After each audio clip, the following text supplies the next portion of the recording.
হাম এবং রুবেলা পরিস্থিতির দিকে নজর রেখে ঊনকোটি জেলার জেলাশাসকের চেম্বারে আয়োজিত হয় এক সাংবাদিক সম্মেলন।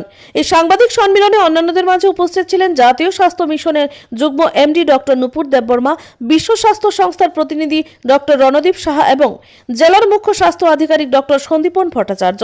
এই সাংবাদিক সম্মেলনে জেলাশাসক মেঘা জৈন জানান, জেলার কিছু শিশু এখনও টিকাকরণের আওতার বাইরে রয়েছে। সেই কারণে আগামী কয়েকদিনের মধ্যেই বিশেষ টিকাকরণ অভিযান শুরু করা হবে বলে তিনি জানান।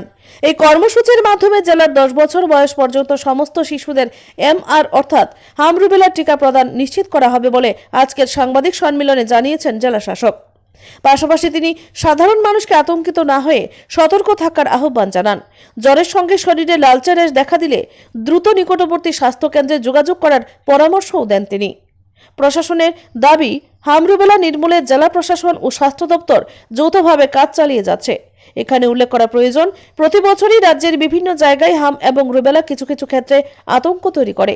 প্রশাসনের এই প্রকারের আগাম ব্যবস্থাগুলো নিশ্চিতভাবে তাৎপর্যপূর্ণ। Bureau report, Tripura news Bangla.